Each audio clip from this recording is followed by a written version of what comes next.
Day 2 in Paris. Exam day. USRN.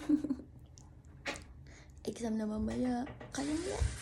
8 o'clock na umaga yung schedule ng exam ko, kaya naman 7 pa lang umalis na kami at punta na kami sa examination center. Maulan at malamig nga, na para bang mas lalo tuloy nakakakaba. Hinatid nga ako ng fiancé ko dyan at doon sa mismong examination center, 4 kaming lahat ng mga Pinay ang nag-exam.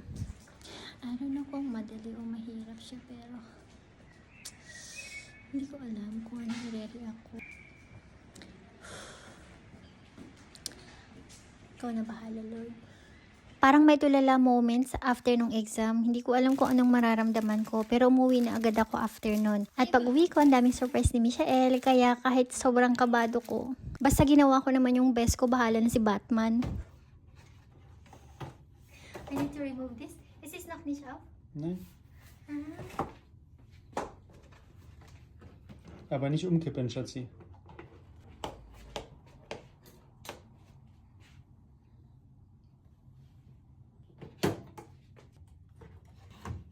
Ay, wow!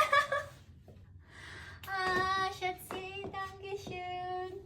Bitte. Wow! Oh my gosh.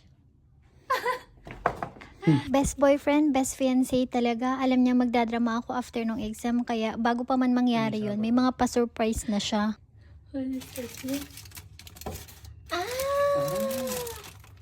Uy!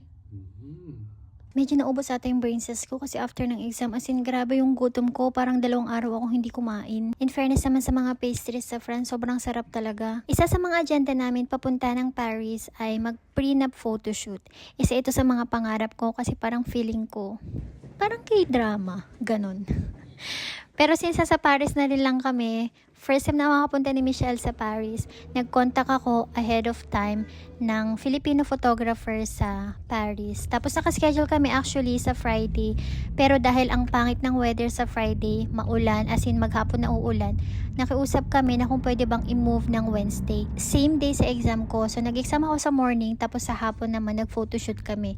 After lunch kasi gumanda na rin yung weather at umaraw na. Nakaayos nga kami ng konti, kaya naman nag-taxi na kami mula sa accommodation papunta sa Eiffel Tower. Medyo malayo-layo din, mga 30 minutes. Tapos yung binayaran namin sa taxi, nasa 45 euros. Medyo pricey kung ikukumpara kung nag-train sana kami kasi mga nasa 5 euros lang makakapunta na kami sa Eiffel Tower. Pero since photoshoot naman ang pupuntahan namin, kailangan namin makarating doon ng presentable at nang hindi ako natatapilok. Sobrang blessed talaga namin sa araw na to kasi nakisama yung panahon, tapos kahit na sobrang late notice, nagawan din ng photographer namin na mamit kami ng 5 PM sa Paris.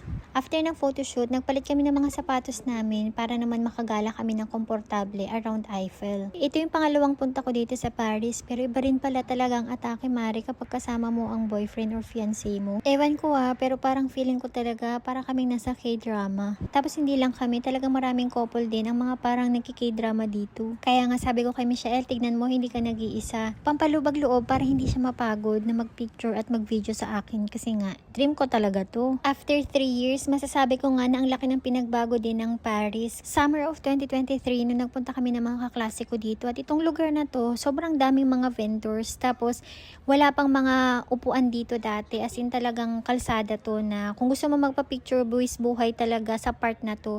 Pero ngayon, parang ginawa na nila siyang park na may mga upuan pa nga. 7 PM na to at naswertehan nga namin na nakita namin umilaw yung Eiffel Tower. Sobrang ganda. Hindi ko akalain na babalik ako dito sa Paris after 3 years. Pero sobrang saya talaga ng puso ko kasi hindi ko naman akalain na pagbalik ko dito, kasama ko na pala yung fiancé ko. Iba rin talagang impact pag nasa tamang tao ka na. Kaya ikaw, Mari, hintayin mo din yung para sa'yo. Don't settle for anything less. After nga namin maglakad-lakad dyan, ay naghanap na rin kami ng makakainan. At dito nga kami kumain. Linete pala yung pangalan nitong restaurant. Kapag naiisip ko ang mga restaurant sa France, ito talaga yung mga kuhol. Itong mga tumatatak sa isip ko. Ewan ko kasi nakita ko rin si Pia Wurzbach. Kinakain niya to dati. Kaya sabi ko, pag nagpunta nga ako ng Paris, titikpan ko rin tong mga kuhol na to. Medyo social nga dito kasi talagang may specific panghawak dito. Dahil first time ko nga ito, hindi naman ako marunong gumamit ng mga ganito.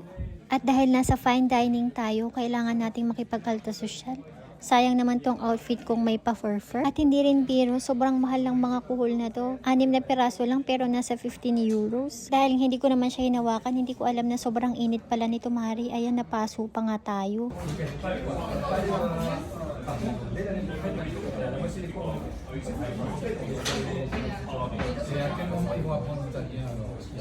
Surprisingly, sobrang sarap niya. Para sa akin, 10 out of 10. Sobrang lasang-lasa yung butter na may garlic na sobrang daming herbs.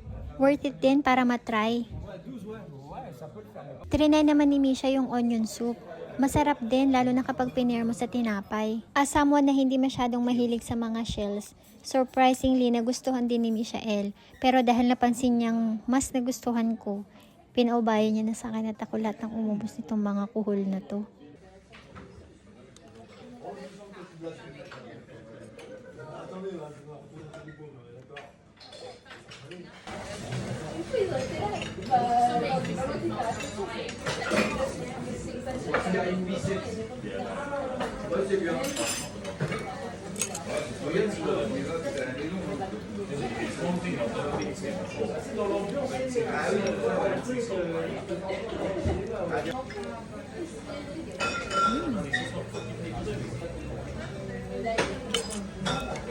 I like it so much. Pagdating sa main course, salad yung pinili ko at sa kanya ay steak. Hindi ko alam kung bakit ko pinili yung salad pero parang appetizing naman kasi yung pangalan niya sa menu. Tapos yung makita ko nga, ay, winner. Hindi para sa akin to, Mari. Para sa steak talaga ako. Pero dahil na-order na, kailangan ko siyang panindigan. Pero ang ending, hindi ko talaga siya naubos, Mari. Kaya inuwi na lang din namin at nakihati ako sa steak ni Michael. 120 euros ang total bill at sobrang worth it din naman yung mga kinain namin kasi quality din talaga. Sobrang sarap ng steak nila. After dinner, nag-taxi na ulit kami pa uwi kasi sobrang lamig na din at late na. At yun lang para sa day 2 natin. Bye!